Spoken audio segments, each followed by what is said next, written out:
Hey guys, कैसे हैं आप सब। आज हम बात करने वाले हैं सिक्लूजन नाम की एक मूवी के बारे में। ये एक फिलिपिनो हॉरर थ्रिलर मूवी है। IMDb पर इस मूवी की रेटिंग है 6.5 आउट ऑफ 10 और 82% गूगल यूजर्स ने इसे लाइक किया है। अगर आप हमारे चैनल पर नए हैं तो सब्सक्राइब करें और बेल आइकन दबाएं ताकि हमारे लेटेस्ट वीडियोस की आपको सारी अपडेट्स मिलती रहें। तो चलिए शुरू करते हैं। इस फिल्म की शुरुआत में हमें एक छोटा सा गांव दिखाया जाता है और ये साल होता है 1947 का। ये गांव सेकेंड वर्ल्ड वॉर की वजह से पूरी तरह से तबाह हो चुका है और गरीबी, भूखमरी, बीमारी की आग में पूरा देश जल रहा है। ऐसे में हम एक यंग लड़के मीक्वेल को देखते हैं जो कि एक प्रीस्ट बनने जा रहा है। अब यहाँ के कैथोलिक रिलीजन के हिसाब से किसी भी वुड बी प्रीस्ट को प्रीस्ट बनने से पहले एक स्ट्रिक्ट प्रोसीजर को फॉलो करना पड़ता है, जिसमें से एक है लास्ट 7 डेज उसे एक रिट्रीट हाउस में बिताना पड़ेगा। किसी से कोई भी कांटेक्ट किए बिना उसे ये 7 दिन सिर्फ गॉड के साथ बिताना होगा। असल में इसी प्रोसीजर को सिक्लूजन कहा जाता है। कहा जाता है कि किसी भी प्रीस्ट के लिए ये 7 दिन सबसे वल्नरेबल होते हैं। कहा जाता है कि शैतान इन्हीं 7 दिनों में इन्हें सबसे ज़्यादा उकसाने की कोशिश करता है ताकि ये कोई पाप कर दें। सिक्लूजन इन्हें इन्हीं टेम्पटेशन से दूर रहने में मदद करता है। मिक्वेल अपने सिक्लूजन के लिए कल ही रवाना हो रहा है, इसीलिए वो अपने पास्ट के कुछ गुनाह भी कबूल करता है। ये स्टेप भी बहुत ज़्यादा ज़रूरी है, इससे वो फुल कॉन्शियसनेस के साथ सिक्लूजन में एंटर कर पाएगा ताकि शैतान उसे उसके पापों से ना ललचा सके। मिक्वेल माफ़ी तो मांगता है, लेकिन उसके चेहरे से लग रहा था कि वो कुछ छुपा रहा है, जिसके गुनाह कबूल करने से भी उसे शर्म आ रही है। नेक्स्ट सीन में हम एक दूसरे प्रीस्ट फादर रिकार्डो से मिलते हैं। फादर रिकार्डो इसी गांव के बाजार में जा रहे हैं एक इन्वेस्टिगेशन करने। उन्हें खबर मिलती है कि इस इलाके में एक लड़की आई है जो कि अपने जादुई शक्तियों से बीमार लोगों को ठीक कर रही है। इस लड़की का नाम है अंगेला। अंगेला के पेरेंट्स इसी गांव में रहते हैं और लोग अंगेला को साक्षात भगवान का रूप मानते हैं और रिकार्डो उसकी इसी शक्ति को टेस्टिफाई करने जा रहा है, जिससे चर्च की तरफ से उसे एक लिविंग सेंट का दर्जा दिया जा सके। रोनाल्डो के सामने ही अंगेला एक के बाद एक बीमार मरीजों को अपने हाथ से बस छूकर ठीक कर देती है। ये करने के बाद उसके मुंह से अजीब तरह की ब्लैक लिक्विड निकलने लगती है। शायद ये उन लोगों की वही बीमारी हो जो अब अंगेला के खून में मिल रही है। रोनाल्डो का सारा शक उसके गाइड सिस्टर सिसिलिया और उसके पेरेंट्स पर जाकर पड़ता है।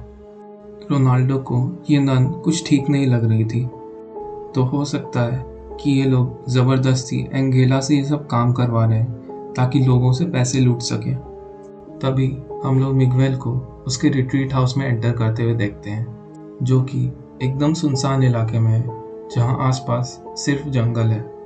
मिग्वेल की मुलाकात होती है उस घर के मालिक सैंडोवर से। उसे इन्हीं के निगरानी में इस घर में अपने 7 दिन गुजारने होंगे। मिस्टर सैंडोवर बहुत ज़्यादा स्ट्रिक्ट हैं और वो क्लियरली मिग्वेल से कह देते हैं कि ये कोई घूमने की जगह नहीं है और ये उनका लास्ट टेस्ट है, जो कि डेफिनेटली आसान नहीं होने वाला। यहाँ पर मिग्वेल जैसे और भी 3 नोविस हैं, कार्लो, फेबियन और मार्को। यहाँ पर खाना बहुत ही लिमिटेड है। दिन में सिर्फ 2 बार इन्हें खाना मिलेगा, सुबह का ब्रेकफास्ट और रात का डिनर। सिर्फ उसी समय वो लोग एक दूसरे से बात कर सकते हैं और बाकी समय उन्हें प्रेयर्स करके बिताना होता है। देखते ही देखते रात हो जाती है। सैनोवल उन लोगों को चेतावनी देते हैं कि अपने अंदर के शैतान से बचकर रहना। इसका मतलब हमें अगले सीन में ही पता चल जाता है। रात भर उन लोगों के साथ उस रिट्रीट हाउस में अजीबोगरीब हादसे होने लगते हैं। हम देखते हैं कि कार्लोस 1 नंबर का भुक्खड़ है और रात को उठकर कुछ टॉफ़ीज़ खाता है। जैसे ही वो सो जाता है वैसे ही स्पिरिट्स आके बाकी बची टॉफ़ीज़ खा जाते हैं। दूसरी तरफ हम देखते हैं कि फेबियन को एक ओल्ड लेडी मिलती है जो कि उसके हाथ पैर बांधकर उसे बहुत मारती है। वहीं मार्को को बहुत सारी लड़कियां सोने नहीं देती।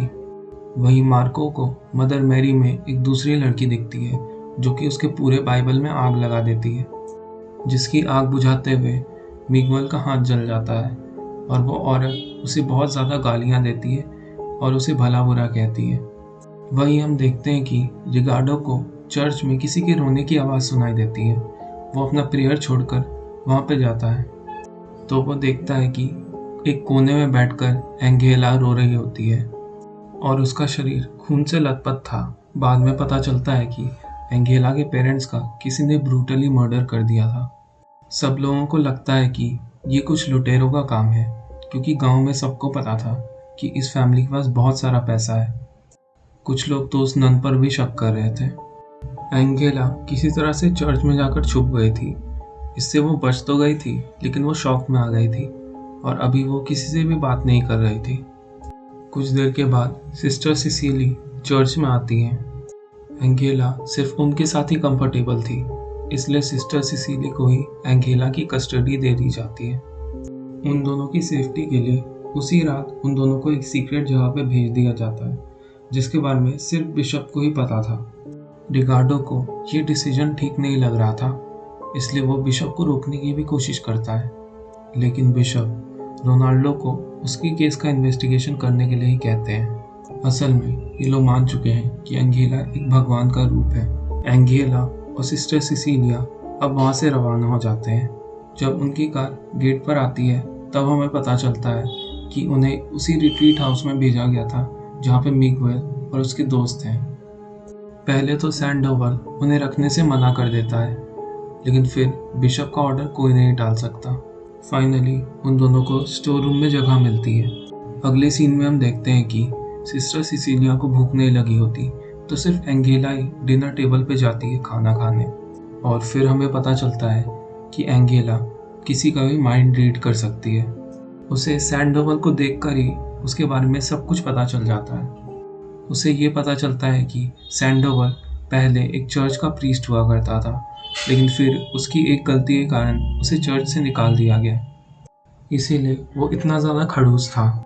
एंगेला उसे समझाती है कि भगवान ने उसे माफ़ कर दिया है, इसीलिए उसे अपनी ज़िंदगी का कोई नया पर्पस ढूंढना होगा। सैंडोवल उसकी बातें सुनकर बहुत ज़्यादा मोटिवेट हो जाता है और फिर वहाँ से रोते रोते चला जाता है। एंगेला अब उस पूरे घर में गुम हो चुकी थी।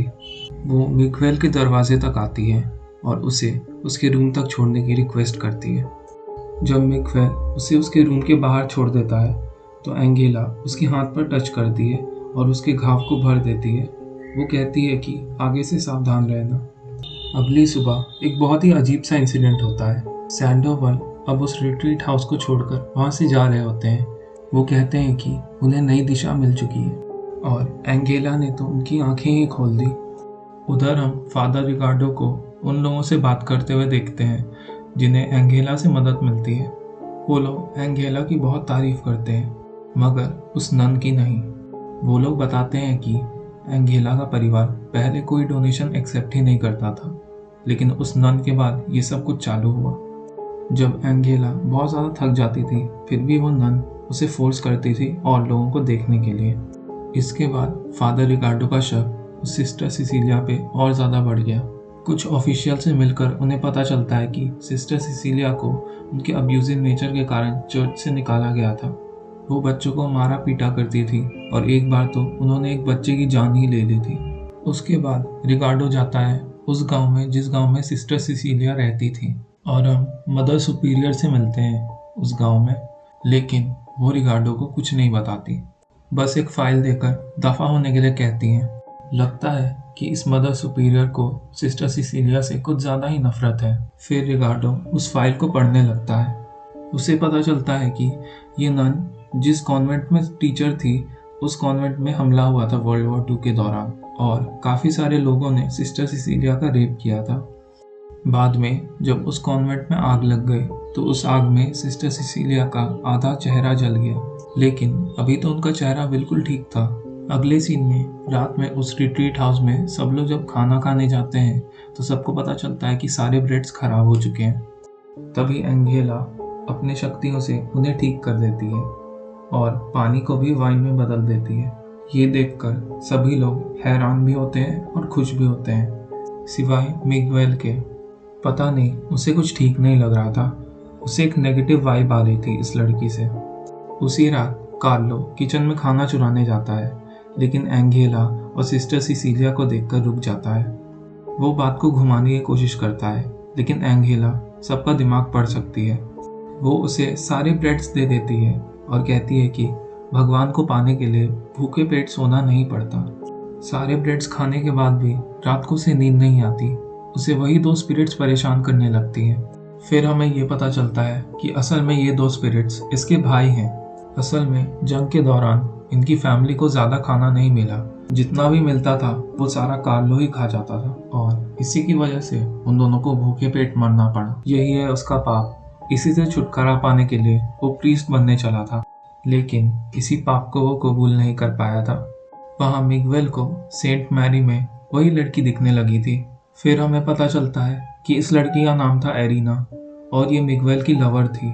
मिगवेल ने एरिना को छोड़ दिया था प्रीस्ट बनने के लिए। फिर एरिना मिगवेल के पास आकर उस पर बहुत ज़्यादा चिल्लाती है, जिससे मिगवेल बहुत डर जाता है और सीधे रूम के बाहर आ जाता है। रूम से बाहर आने के बाद उसे एंगेला दिखती है, मानो वो उसी के लिए वेट कर रही हो। वो मिगवेल से कहती है कि तुम्हें एरिना को भूलने की ज़रूरत नहीं है। तभी सबको कार्लो की चिल्लाने की आवाज़ सुनाई देती है। उसने इतना खा लिया था कि अब वो उल्टी करने लगा था। उसकी हालत बहुत ही ख़राब हो चुकी थी। वो उसे ठीक करने के लिए एंगेला से रिक्वेस्ट करता है। बदले में वो एंगेला की हर बात मानेगा। अगले सीन में हम देखते हैं कि कार्लो ठीक हो चुका है और वो वापस उसी तरह से खाने लगता है जैसे पहले खाता था। अगले सीन में हमें फादर रिगार्डो से पता चलता है कि जितने लोगों को एंगेला से क्योर मिला था वो लोग अब एंगेला को ही भगवान मानने लगे थे और उसी की पूजा करने लगे थे। उनका भरोसा अब भगवान से उठ चुका था। वो लोग अब भगवान की तरह एक पेड़ को पूजते हैं एंगेला नाम से, मानो कि एंगेला उन लोगों को बुला रही हो। ये पहली बार था जब फादर रिगार्डो के मन में एंगेला के खिलाफ कुछ सवाल उठने शुरू हुए थे। अगर वो भगवान का ही रूप है तो लोगों को भगवान से दूर क्यों कर रही है और लोगों के मन में उसके प्रति इतना स्ट्रॉन्ग अट्रैक्शन क्यों बन रहा है? ये तो नेचुरल नहीं हो सकता। वो चर्च जाकर फिर से उस फाइल को स्टडी करते हैं। उन्हें एक सील्ड एनवलप मिलता है नाहेला के टाइटल से। उसे ओपन करने के साथ सारा सच उनके सामने आ जाता है। फादर रिगार्डो को पता चलता है कि नाहेला का मतलब होता है डेविल रिकार्नेशन और अंगेला इसी वर्ड का रीअरेंजमेंट है। इसका मतलब अंगेला भगवान का नहीं शैतान का रूप है। असल में अंगेला एक अनाथ थी। वो उसी कॉन्वेंट में पढ़ती थी जिसमें सिस्टर सिसिलिया टीचर थी। अंगेला ने सिस्टर सिसिलिया के अब्यूजिव नेचर को देखकर उसे अपने वश में कर लिया। बाद में जब अंगेला को उस फैमिली ने अडॉप्ट कर लिया और सिसिलिया को कॉन्वेंट से निकाल दिया गया, तो वो अंगेला के साथ रहने लगी और अंगेला ने उसका चेहरा भी ठीक कर दिया। जब उसने ये किया तो उसकी शक्तियों की बात हर जगह पे फैल गई और वो यही तो चाहती थी ताकि वो पूरे दुनिया पर राज कर सके। उस मदर सुपीरियर को इस बात का अंदाज़ा लग चुका था, लेकिन जब वो ये बात चर्च में उठाने गई तब अंगेला ने उसे डराकर चुप करा दिया और ये बात हमेशा के लिए इस फाइल में दफन होकर रह गई। तो ये थी अंगेला, एक फॉल्स प्रॉफिट जो कि भगवान के नाम पर लोगों को गलत दिशा दिखा रही थी। जहाँ उन लोगों को इस सिक्लूजन में खुद पर कंट्रोल पाने के लिए यहाँ पे भेजा गया था, वहाँ अंगेला उन्हें गलत रास्ता दिखा रही थी। उन्हें वो पाप करने में मजबूर कर रही थी। कार्लो तो पहले से ही उसकी बात मान चुका था। अब अगला था फेबियन। असल में फेबियन अपनी अब्यूजिव माँ से बचने के लिए प्रीस्ट बनना चाहता है। दरअसल उसकी माँ उसे बचपन से ही बहुत ज़्यादा टॉर्चर करती थी। इसी के कारण उसके मन में लड़कियों के प्रति बहुत ज़्यादा हेट्रेड पैदा हो गया था। असल में फेबियन अपने इसी माइंडसेट से भागना चाहता है, लेकिन अंगेला ऐसा नहीं होने देती। अंगेला सिसिलिया को उसके पास भेजती है उसे उकसाने के लिए और फेबियन अपना सारा गुस्सा सिसिलिया पे निकाल देता है। फेबियन उसे मारता और पीटता है, यहाँ तक कि वो उसका रेप भी कर देता है। अंगेला ना कि ये सब सिर्फ देखती है बल्कि उसे ये सब करने पे और उकसाती भी है। नेक्स्ट है मार्को। हमें पता चलता है कि वो एक पेडोफाइल है। असल में वो छोटे बच्चों और स्पेशली लड़कियों को डिज़ायर करता है। एंगेला को इसमें कोई पाप नहीं दिखता। वो उससे कहती है कि तुम जैसे हो वैसे ही तुम भगवान को पा सकते हो। खुद को किसी भी चीज़ से रोकने की ज़रूरत नहीं है। कार्लो, फेबियन और मार्को ये तीनों अब उसके वश में आ चुके थे। उन तीनों को लग रहा था कि ये लड़की भगवान है और अगर ये कह रही है तो इन सब चीज़ों में कोई भी पाप नहीं होगा। एंगेला मिगवेल को छोड़कर सबको फंसा चुकी थी। उसे फंसाने के लिए एंगेला एक दिन उसे एक फ़ोटो भेजती है एरिना की। वो बताती है कि तुमने भगवान को पाने के लिए अपने ट्रू लव को छोड़ दिया है, जो कि एक पाप है। और एरिना तो उसे जान से भी ज़्यादा प्यार करती थी, है ना? लेकिन मिगवेल उसकी बात में नहीं फंसता, वो उसकी झांसे में नहीं आता। मिगवेल को पता चल जाता है कि वो उसके वीकनेस के साथ खेलना चाहती है और एक एक करके सबको फंसा रही है। वो अगले दिन एंगेला का ये सच सबके सामने लाने की कोशिश करता है, लेकिन उसके पास कोई सबूत नहीं था और बाकी सब तो एंगेला के झांसे में फंस चुके थे, तो कोई भी उसके बात पे यकीन नहीं करता। इसीलिए मिगवेल वहाँ से भाग जाता है बिशप से मिलने के लिए, लेकिन वो वहाँ पहुँच नहीं पाता। जंगल में उसका सर एक पत्थर से टकरा जाता है और उसकी जान वहीं निकल जाती है।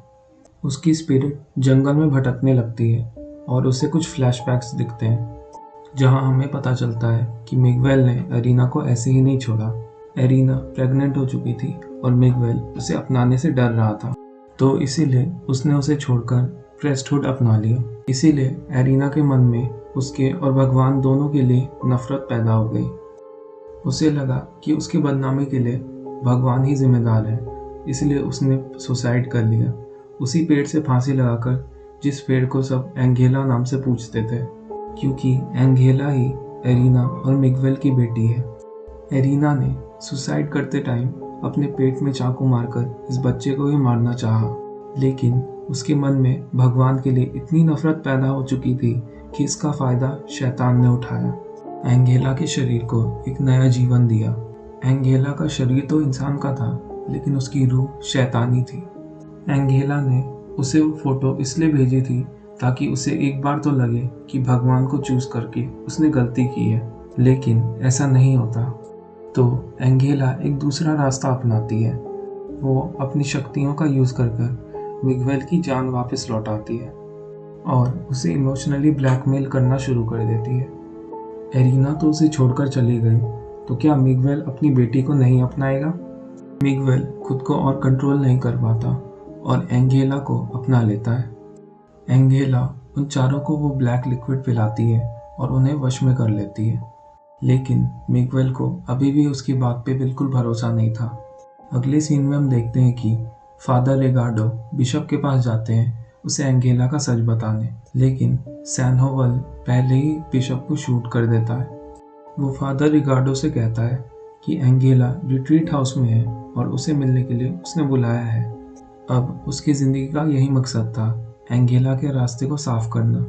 उसी रात को रिगार्डो रिट्रीट हाउस में जाते हैं अपनी शक्तियों का यूज़ करके एंगेला का एक्सॉर्सिज्म करने के लिए, लेकिन होता उल्टा है। एंगेला उसे जलाकर राख कर देती है। मिगवेल अब और चुप नहीं रह सकता। वो अपनी बेटी को कन्फ्रंट करता है, वो क्यों भगवान के खिलाफ लड़ रही है। जवाब आता है नाहिला से, उस शैतान से, कि वो भगवान के खिलाफ लड़ना नहीं चाहता, बल्कि उन्हीं का नाम इस्तेमाल करके बाकी लोगों को उस सही रास्ते से भटकाना चाहता है, लोगों को गलत रास्ता दिखाना चाहता है, ताकि अनजाने में ही लोग शैतान के वश में आ जाएं। जब भगवान के पुजारियों को पता चलेगा कि उन्हें कुछ भी सैक्रिफाइस करने की ज़रूरत नहीं, सब कुछ करके भी उन्हें एंगेला जैसा गुरु मिल सकता है जो उन्हें कोई भी बीमारी से बचा सकती है, तो कोई भी पाप करने से नहीं डरेगा और ऐसे ही धीरे धीरे गुड और इविल के बीच का डिस्टेंस मिट जाएगा। मिगवेल ऐसा होने नहीं दे सकता था, तो वो डिसीजन लेता है कि उसे नाहिला नाम की शैतान को अभी के अभी ख़त्म करना होगा, चाहे उसे अपनी बेटी को ही मारना क्यों ना पड़े। वो एक चाकू लेकर एंगेला को मारने लगता है और हम देखते हैं कि एंगेला के पेट से काले रंग का खून निकल रहा है। एंगेला वहीं मर जाती है और मिगवेल हमेशा हमेशा के लिए कहीं गायब हो जाता है, लेकिन असलियत का कभी किसी को पता नहीं चलता, क्योंकि एंगेला के खिलाफ बोलने वाला कोई बचा ही नहीं था। मार्को, कार्लो और फेबियन, इन तीनों को प्रीस्ट बना दिया जाता है, जबकि इन तीनों में से किसी में भी प्रीस्ट बनने की क्वालिटीज़ नहीं थी। ये लोग ना प्योर हैं, ना इन लोगों ने कुछ सैक्रिफाइस किया है। जिस कारण से उन्हें सिक्लूजन यानी एकांत में रहने के लिए भेजा गया था। शैतान से दूर रहने के लिए वहाँ सब कुछ उनके साथ उल्टा ही हुआ। एंगेला ने उनके बिलीव्स को ही बदल दिया और इन बिलीव्स को अब वो आगे भी स्प्रेड करने वाले थे। एंगेला तो अब मर चुकी थी, लेकिन उसके अंदर का शैतान नहीं, वो अब भी जिंदा है, जो कि हर रोज़ लाखों शैतान पैदा करेगा। और यहाँ पे ये मूवी ख़त्म हो जाती है। कहा जाता है कि ये मूवी एक ट्रू स्टोरी से इंस्पायर्ड है। मुझे पर्सनली ये मूवी बहुत पसंद आई है और मैं आप सबको ये रिकमेंड करूँगा कि आप जाकर इस मूवी को देखो। गाइस, आपको ये फिल्म कैसी लगी मुझे कमेंट सेक्शन में ज़रूर बताना। अगर आप हमारे चैनल पे नए हो तो इस चैनल को सब्सक्राइब करो और बेल आइकन दबाओ हमारे लेटेस्ट वीडियोस के सारे अपडेट्स पाने के लिए। And as always, bye.